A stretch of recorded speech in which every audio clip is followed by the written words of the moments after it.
আসসালামু আলাইকুম ফ্রেন্ডস, কেমন আছেন সবাই? আশা করি সকলে খুব ভালো আছেন। আমি শবনমস কিচেন ফর ইউতে আপনাদের সকলকে স্বাগত জানাই। আজ আবারও পালং শাকের একটি দুর্দান্ত রেসিপি নিয়ে হাজির হয়ে গেছি। আজ আমি নিরামিষ বড়ি পালং শাক রান্না করে দেখাবো। এটি খেতেও হয় দারুণ মজার। এবং পালং শাকের গুণাবলীর সম্বন্ধে আমি তো আগের ভিডিওতেই বলেছিলাম যে এটা কতটা উপকারী আমাদের ছোট বড় সকলের জন্যে। এটি মিনারেলসে ভরপুর। আপনারা যদি আমার পালং শাক ডালের রেসিপিটা দেখতে চান, আমার ডেসক্রিপশান বক্সে তার লিঙ্ক দেওয়া থাকবে, আপনারা সেখান থেকে দেখে নেবে। তাহলে চলুন শুরু করি আজ আমার রেসিপি। এদিকে গ্যাসে কড়া বসিয়ে নিয়েছি। এর মধ্যে আমি 4 টেবিল চামচ সরিষার তেল দিয়ে দিচ্ছি। এখানে ফোড়ন হিসাবে আমি হাফ চামচ রাঁধুনি দিচ্ছি, আর দিয়ে দিচ্ছি একটা শুকনো লঙ্কা। এখানে ঝালের পরিমাণটা যদি একটু আপনারা বেশি খেতে চান তো আরও 2-3টে শুকনো লঙ্কা অ্যাড করতে পারেন। এখানে হাফ চামচ 5 ফোড়ন দিয়ে দিলাম। এটাকে একটু নাড়াচাড়া করবেন, এর থেকে একটা সুন্দর ফ্লেভার এর মধ্যে এসে যাবে। এবারে এখানে একটা গাজরকে ছোট ছোট করে টুকরো করে নিয়েছি, সেটাকে তেলের মধ্যে দিয়ে ভালো করে কিছুক্ষণ একটু ফ্রাই করে নিতে হবে। এখানে এই নিরামিষ রান্নার ক্ষেত্রে আপনারা এখানে অবশ্যই গাজরটা দেবেন, দেখবেন খুবই ভালো লাগবে। আর ঠিক একই সাইজে একটা আলুকেও এইভাবেই টুকরো করে নিয়েছি, এটাকে দিয়েও তেলে বেশ খানিকক্ষণ ফ্রাই করে নেব। এটা একটু তেলে কিছুক্ষণ ফ্রাই করে নেওয়ার পর এখানে আমি অ্যাড করছি 1 চামচ নুন। নুনটা আপনাদের পরিমাণ অনুযায়ী আপনারা দিয়ে দেবেন। আর দিয়ে দিচ্ছি 1 চামচ হলুদ গুঁড়ো, দিয়ে দিচ্ছি 1 চামচ কাশ্মীরি রেড চিলি পাউডার, আর এর মধ্যে এখানে আমি 1 চামচ জিরে গুঁড়ো অ্যাড করে দিচ্ছি। এবারে এটাকে দিয়ে আমি ভালো করে একটু নাড়াচাড়া করে নেব। এখানে ধনে গুঁড়োটা একদম দেবেন না। এখানে অ্যাড করে দিচ্ছি কিছুটা পরিমাণ বেগুনকেও এইভাবে একটু টুকরো করে নিয়েছি, আলু আর গাজরের চাইতে একটু বড় সাইজ, যেহেতু বেগুনটা তাড়াতাড়ি সিদ্ধ হয়ে যাবে। এখানে একটু জল দিয়েছি, জলটাকে দিয়ে একটু ভালো করে নাড়াচাড়া করে নিচ্ছি।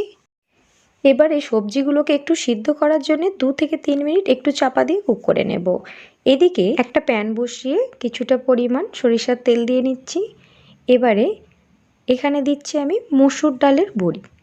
এখানে কিন্তু আমি মসুর ডালের বড়িটা ইউজ করছি। আপনারা এখানে মসুর ডালের বড়ি যদি না থাকে যে কোনো বড়ি ইউজ করলেই হবে। গ্যাসের ফ্লেমটা লো করে বড়িটাকে কিছুক্ষণ ভালো করে ভেজে নেব। এখানে যদি অন্য ডালের বড়ি বা সাদা ধরনের যদি কোনো বড়ি হয় সেক্ষেত্রে কিন্তু একটু হলুদ দিয়ে ভেজে নেবেন।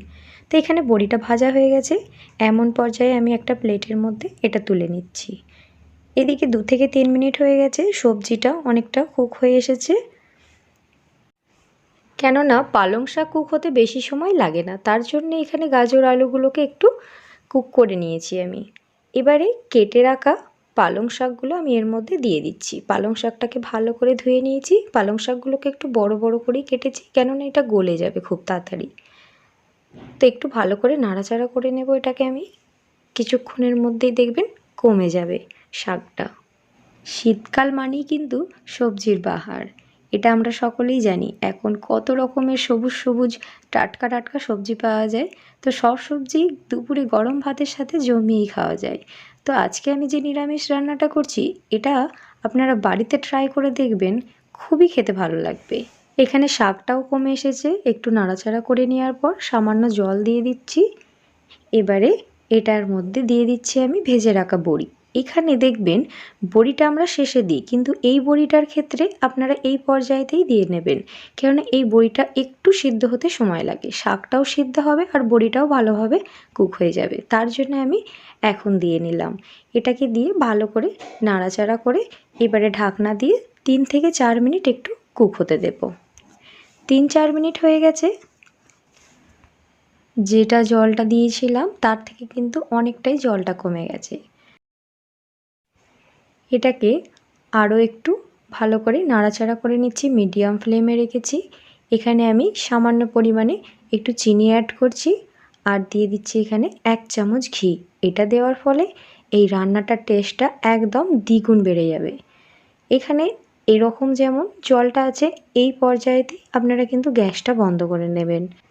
3-4 মিনিট পর এই জলটা অটোমেটিক টেনে নেবে শাকের মধ্যে। রেডি হয়ে গেছে আমার বড়ি পালং শাকের রেসিপি। আপনাদের কেমন লাগলো আমাকে অবশ্যই কমেন্ট করে জানাবেন। আর যদি ভালো লেগে থাকে একটা লাইক এবং শেয়ার করতে কিন্তু ভুলবেন না। এটি গরম ভাতের সঙ্গে এবং রুটির সাথে খুব সহজেই পরিবেশন করতে পারবেন।